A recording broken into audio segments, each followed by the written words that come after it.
Hello everyone, ఇలాంటి videos మీకు ముందుగా కావాలి అనుకుంటే మా ఛానల్ని సబ్స్క్రైబ్ చేసుకొని పక్కనే ఉన్న బెల్ ఐకాన్ని క్లిక్ చేయండి.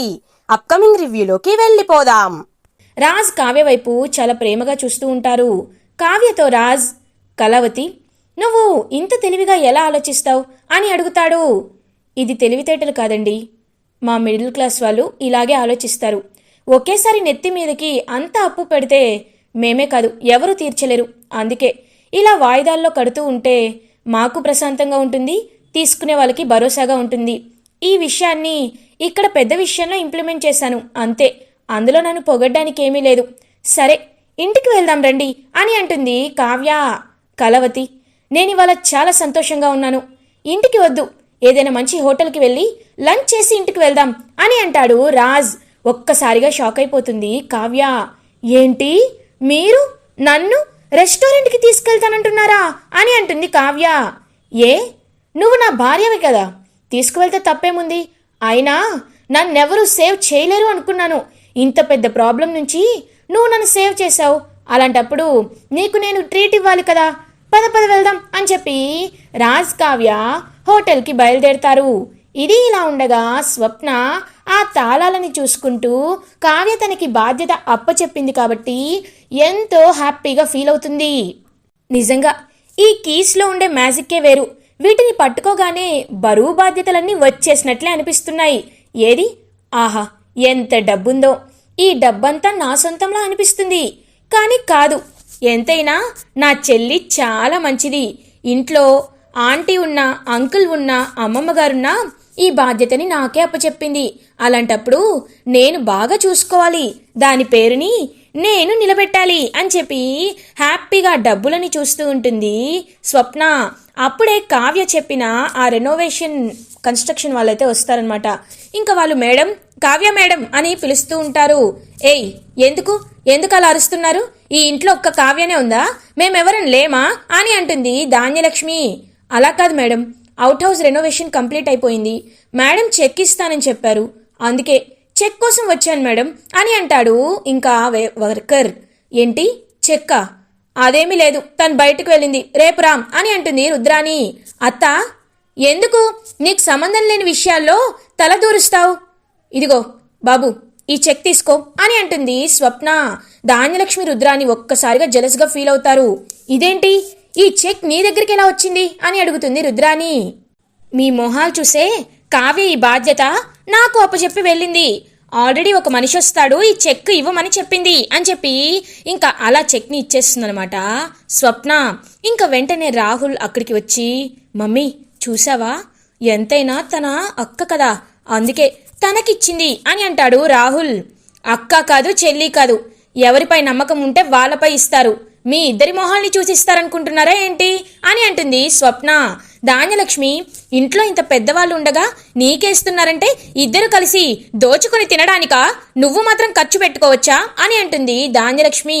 వెంటనే అపర్ణాదేవి, ధాన్యలక్ష్మి నోటికి వచ్చినట్టు మాట్లాడద్దు, కావ్య నా కొడుకు రాజుతో కలిసి బయటికి వెళ్ళింది, ఇంట్లో తను ఆల్రెడీ నాకు బాధ్యతలు ఇస్తానంటే నేను వద్దని చెప్పాను, అందుకే తను స్వప్నకి తాళాలని అప్పచెప్పి వెళ్ళింది.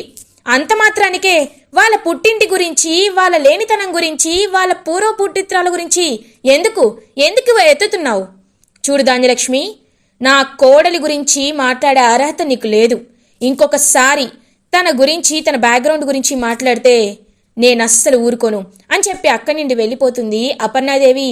ఇంకా ధాన్యలక్ష్మి చాలా కోపంగా అలా అక్కడి నుండి వెళ్ళిపోతుంది. ఇది ఇలా ఉండగా ఈవినింగ్ అవుతుంది. రుద్రాని మెల్లగా స్వప్న దగ్గరికి వస్తుంది. హాయ్ స్వప్న, జ్యూస్ తాగుతావా అని అడుగుతుంది. అంత మర్యాద వద్దు కానీ ఏం కావాలి అని అడుగుతుంది ఆ తాళాలని చూసుకుంటూ స్వప్న. నాకు ఒక 3 లక్షలు కావాలి అని అంటుంది రుద్రాని. ఏంటి 3 లక్షలా, ఎందుకు అని అడుగుతుంది. ఏ కారణం చెప్తే కానీ ఇవ్వవా, అయినా ఇచ్చేది నీ డబ్బు కాదు కదా అని అంటుంది రుద్రాని.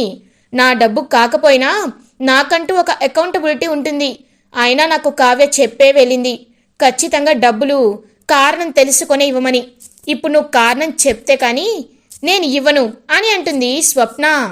నేను పార్లర్కి వెళ్ళాలి, డబ్బులు ఇవ్వు అని అంటుంది రుద్రాని. ఏంటి పార్లర్కా, ఈ వయసులో నీకవసరమా అత్తా అని అంటుంది స్వప్న. ఏయ్, నువ్వు డ్రెస్సులకి, నీ నగలకి, వాటికి లక్షలు లక్షలు తీసుకుంటున్నావు కదా. నేను పార్లర్కి వెళ్ళాలి అంటున్నాను. నాకు డబ్బులు ఇవ్వు. నీ హక్కు కాదు. మర్యాదగా డబ్బులు తెచ్చివ్వు అని అంటుంది. కారణం చెప్తే కానీ కావ్య ఇవ్వద్దని చెప్పింది. సర్లే, కారణం చెప్పింది కదా, ఇచ్చేస్తాను అని స్వప్న ఇంకా అలా లాకర్ దగ్గరికి వెళ్ళి డబ్బులు తీసుకొని కరెక్ట్గా ఇంకా రుద్రానికి ఇవ్వబోతూ ఉంటుంది. అదే టైంకి ఇంటి నుండి తిరిగి ఆఫీస్ నుంచి ఇంటికి రీచ్ అవుతారు కావ్య అండ్ రాజ్. కావ్య స్వప్న రుద్రానికి డబ్బులు ఇవ్వడం చూసి ఒక్కసారిగా షాక్ అయిపోతుంది. ఆగక్క అని అంటుంది. వెంటనే స్వప్న ఆగిపోతుంది. ఏయ్, ఏంటి ఏంటి ఆగమంటున్నావు అని అడుగుతుంది రుద్రాని. రుద్రాని గారు, మీరు అంత డబ్బులు ఎందుకు తీసుకుంటున్నారు అని అడుగుతుంది. వెంటనే ధాన్యలక్ష్మి అక్కడికి వచ్చి, ఏయ్, నీకెన్నిసార్లు చెప్పాలి? నీ ఆస్తిలాగా లెక్కలు వేస్తున్నావేంటి? ఇది మా ఆస్తి. మా ఆస్తి కాబట్టి మేము దేనికైనా ఖర్చు పెట్టుకుంటాం. నీకు చెప్పాల్సిన అవసరం మాకు లేదు అని అంటుంది ధాన్యలక్ష్మి. చెప్పాలి చిన్నత్తయ్య గారు, చెప్పాలి. ప్రతి రూపాయి చెప్పే ఖర్చు పెట్టాలి. ఇప్పుడు నేను ఒక నిర్ణయం తీసుకుంటున్నాను, అందరూ వినండి అని అంటుంది కావ్య. అపర్ణదేవి, సుభాష్, ఇందిరాదేవి అందరూ హాల్లోకి వచ్చేస్తారు. ఇవాటి నుండి ఏ ఖర్చైనా నన్ను అడిగి కారణం చెప్పే డబ్బులు తీసుకోవాలి. ఆఖరికి కారులో డీజిల్ కోసమైనా మీరు నన్నే డబ్బులు అడగాలి. ఈ విషయాన్ని అందరూ గుర్తుపెట్టుకోండి. ఇది నేను రిక్వెస్ట్ చేయట్లేదు, ఆర్డర్ చేస్తున్నాను. ఇంట్లో ఇలాగే ఖర్చులు పెట్టుకుంటూ పోతే ఏం మిగులుతుంది? తింటే తరిగిపోని ఆస్తిని తాతయ్య గారు సంపాదించవచ్చు. కానీ ఒక్కసారి తాతయ్య గారు కోమా నుంచి బయటికి వచ్చాక నేను అందరూ అడిగినంత ఇచ్చుకుంటూ పోతున్నానని తెలిస్తే తాతయ్య గారు చాలా బాధపడతారు. ఈ ఇంటిని నేను ఒక నియంత్రణలో పెట్టాలి అనుకుంటున్నాను, ఫినాన్షియల్గా నియంత్రణలో పెట్టాలి అనుకుంటున్నాను. కాబట్టి ఇప్పటి నుండి ఎవరైనా అందరూ అవసరానికి తగ్గ ఖర్చులని తగ్గించుకోండి అని చెప్పి అక్కడి నుండి వెళ్ళిపోతుంది కావ్య. ఇంకా రాజైతే చాలా హ్యాపీగా కావ్య వైపు చూస్తూ ఉంటాడు. ఇంకా అందరూ అలా హ్యాపీగా ఫీల్ అయితే ధాన్యలక్ష్మి రుద్రాని మాత్రం ఒక్కసారిగా షాక్ అయిపోతారు. స్వప్న, అర్థమైంది కదా, ఇప్పటి నుండి అలాంటివన్నీ మానేసి ఇంట్లో ఒక మూల కూర్చో. ఇదిగో కావ్య, ఇదిగో వెకీస్ అని అంటుంది. థ్యాంక్స్ అక్క అని అంటుంది. ఇందులో థ్యాంక్స్ ఎందుకే, ఈరోజు నీలాగే నాకు కొన్ని బరువు బాధ్యతలు తెలిసాయిలే, ఎవరికి ఎలా ఇవ్వాలో ఇవ్వకూడదో నాకు అర్థమైంది అని చెప్పి అక్కడి నుండి హ్యాపీగా వెళ్ళిపోతుంది స్వప్న. ఇది ఇలా ఉండగా రుద్రాని రాహుల్ చాలా ఇంకా కోపంగా ఉంటారు. ఈ కావ్యని అనవసరంగా రెచ్చగొట్టినట్టున్నాం. ఇప్పుడు అసలు హుకుం జారీ చేసింది, ఖచ్చితంగా నాకు చెప్పే డబ్బులు తీసుకోవాలని ఏదేదో మాట్లాడుతుంది. ఇప్పుడు ఎలా, ఏం చేయాలి అని ఆలోచిస్తూ ఉంటుంది రుద్రాని. మమ్మీ, నీకొక గుడ్ న్యూస్, ఇటు చూడు అని చెక్ని చూపిస్తాడు. హే, ఏం చెక్ రా ఇది అని అడుగుతుంది. మమ్మీ, ఆ కావ్య స్వప్నకి 2 చెక్కులు ఇచ్చినట్టుంది. పాపం ఆ స్వప్న తింగర్ది కదా, ఒక చెక్ ఆ రెనోవేషన్ వాడికిచ్చి ఇంకొక చెక్ని పర్పు పైనే వదిలేసింది, బెడ్ పై వదిలేసింది. కాబట్టి నేను వెంటనే వెళ్ళి ఈ చెక్ని దొంగతనం చేసి వచ్చేసా. చూడు, దీనిపై కావ్య సంతకం కూడా ఉంది అని అంటాడు రాహుల్. ఒకవేళ ఆ స్వప్నం వచ్చి మనల్ని నిలదీస్తే అని అడుగుతుంది రుద్రాని. లేదు మమ్మీ, తను కూడా మర్చిపోయింది, నువ్వేమీ కంగారు పడద్దు. ఇప్పుడే మనం అమౌంట్ వెళ్ళి విత్డ్రా చేసుకుందాం. ఎంత రాయను, ఒక 10 లక్షలు రాయనా అని అడుగుతాడు. రేయ్, 10 లక్షలేంట్రా, మనం చాలా రోజులు ఖర్చు పెట్టుకోవాలి, ఒక 50 లక్షలు రాయి అని అంటుంది. అలా ఇంకా రుద్రాని, 50 ఎందుకు మమ్మీ, 1 కోటి రూపాయలు రాసేద్దాం, మనల్ని ఏం చేయగలదో చూద్దాం అని చెప్పి ఇంకా 1 crore రాస్తూ ఉంటాడనమాట రాహుల్. ఇంకా స్వప్న అలా క్లాప్స్ కొడుతూ అక్కడికి వస్తుంది. వావ్, సూపర్, మీరు చాలా సూపర్. మీ దొంగ బుద్ధేంటో ఇప్పుడు చూయించుకున్నారు. అసలు మీకు దేవుడు కొంచెం కూడా మర్యాద, మానవత్వం, సిగ్గు లాంటివేమీ పెట్టలేదా ఇద్దరికి అని అడుగుతుంది స్వప్న. ఏయ్, ఏంటలా మాట్లాడుతున్నావు? అయినా ఈ చెక్ని బెడ్ పై వదిలేసింది నువ్వు, మాకు దొరికింది మేం తీసుకుంటాం కానీ నువ్వేంటి అలా అంటున్నావు అని అంటాడు రాహుల్. అది వదిలేదు ఫూల్, అది ఇప్పుడు కావ్యకి ఇవ్వాల్సిన చెక్, అయినా నువ్వెందుకు వాడుకుంటున్నావు? ఇవ్వు. చూడు, మీలాంటి వాళ్ళు ఇంట్లో ఉన్నారు కాబట్టే ఈ ఇల్లు ప్రశాంతతని కోల్పోయింది. ఎప్పుడు బాగుపడతారో ఏంటో అని చెప్పి ఆ చెక్ తీసుకొని ఇంకా కావ్య దగ్గరికి వెళ్తుంది స్వప్న. కావ్య, ఇదిగో ఈ చెక్ని ఉంచమని చెప్పావు కదా, ఇదిగో తీసుకో అని అంటుంది. థ్యాంక్స్ అక్క. అక్క, ఇంట్లో అంతా బానే ఉంది కదా అని అడుగుతుంది కావ్య. ఏం బాగోడమో ఏంటో, ఒక్కొక్కరు ఒక్కొక్కలా ఉంటున్నారు. నీకు హక్కు లేదంటున్నారు, ఉంది అంటున్నారు. కానీ నువ్వు మాత్రం ఇవాళ గట్టిగా చెప్పావు. అలా చెప్తే కానీ ఈ మనుషులు మారరు. ఎంత మనం మెత్తగా ఉంటే, సాఫ్ట్గా ఉంటే అంతలా ఆడుకోవాలని చూస్తారు. నువ్వు చూడు, గట్టిగా చెప్పేసరికి ఒక్కొక్కరి మొహం ఎలా మాడిపోయిందో. అయినా నువ్వు సంతోషంగా ఉండడమే కదే మాకు కూడా కావాలి. నీకు ఇంట్లో సమస్య తీరిపోయింది. ఇప్పుడు రాజ్ కూడా నిన్ను అర్థం చేసుకున్నాడు. ఇద్దరు కలిసి హ్యాపీగా ఉన్నారు. ఇంకంతకు మించి మాకేం కావాలి అని చెప్పి అక్కడి నుండి వెళ్ళిపోతుంది స్వప్న. ఇంకా పాపం కావ్య అలా రాజ్ని తలుచుకుంటూ చాలా హ్యాపీగా ఫీల్ అవుతుంది. ఇది ఇలా ఉండగా రాజ్ కూడా తన రూమ్లో ఆలోచిస్తూ ఉంటాడు. ఇంకా రాజ్ అలా కావ్య గురించి ఆలోచిస్తూ, ఇవాళ కళావతి ఉంది కాబట్టే ఈ సమస్య నుండి బయటపడ్డాను, లేకపోతే అసలు బయటపడే వాణ్ణే కాదు అని చెప్పి ఇంకా మనసులో కళావతిని ఎందుకు తాతయ్య సీఈఓ చేశారో నాకు ఇప్పుడు అర్థమైంది. కళావతికి ఏ సమస్యని ఎలా ఎదుర్కోవాలో తెలుసు, ఎప్పుడు ఎలా ప్రవర్తించాలో తెలుసు, ఎలా నడుచుకోవాలో తెలుసు. చాలా తెలివైనది కళావతి అని కావ్య గురించి ఆలోచిస్తూ ఉంటాడు రాజ్. అప్పుడే ఇంకా కావ్య రాజ్ దగ్గరికి వస్తుంది. ఏవండి, భోజనం చేస్తారా అని అడుగుతుంది. కళావతి, ఒకసారి ఇట్రా అని అంటారు. ఏంటండి అని అడుగుతుంది. చూడు కళావతి, రేపు నేను అందరి ముందు ఒక విషయం చెప్పాలనుకుంటున్నాను అని అంటాడు రాజ్. ఏంటి, అందరి ముందా? ఏంటండి అది అని అడుగుతుంది. అవి చెప్పాను కదా కళావతి, అందరి ముందే నేను అనౌన్స్ చేస్తాను. నువ్వంటే ఏంటో, నీ మనసంటే ఏంటో నేను తెలుసుకున్నాను కళావతి. ఇంకెక్కువ రోజులు నా మనసులో ఈ నిజాన్ని దాచుకోలేను. కాబట్టి ఖచ్చితంగా అందరి ముందు నీ గురించి నిజాన్ని నేను బయటపెట్టి తీరుతాను అని చెప్పి ఇంకా నిద్రపోతూ ఉంటాడు రాజ్. రాజ్ వైపు ప్రేమగా చూస్తూ, ఒకవేళ నన్ను ప్రేమిస్తున్నానని, ఈ ఇంటి నుండి శాశ్వతంగా వెళ్లకుండా చేస్తానని ఆయన చెప్తారనుకుంటా.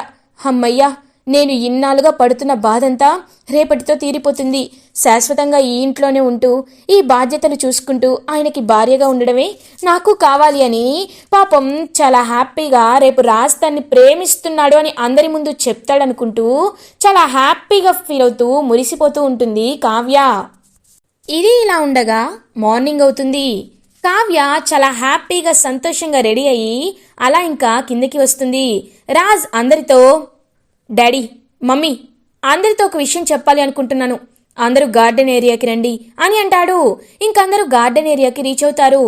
ఏంటి రాజ్, మాకేదైనా గుడ్ న్యూస్ చెప్పాలనుకుంటున్నావా అని అడుగుతుంది స్వప్న. స్వప్న, వాడి మొహం చూస్తేనే అర్థమవుతుంది, వాడు ఎంతో సంతోషంగా ఉన్నాడు అని అంటుంది అపర్ణాదేవి హ్యాపీగా.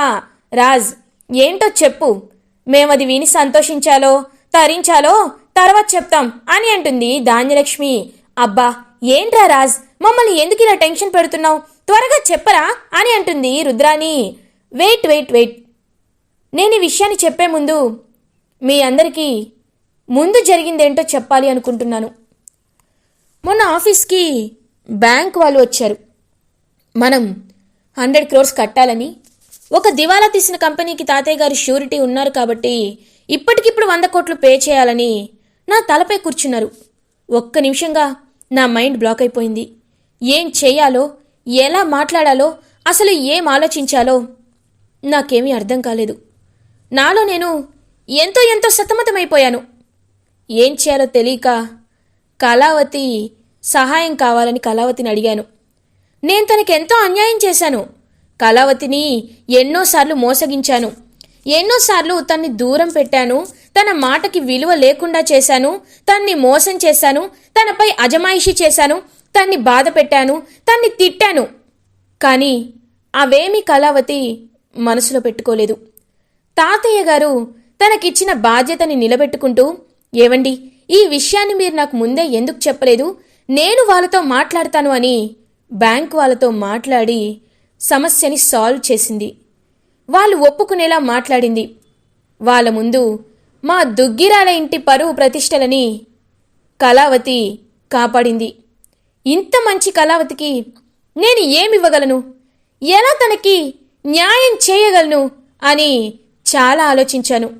అప్పుడే నాకు ఒక ఆలోచన వచ్చింది అని చెప్తాడు రాజ్.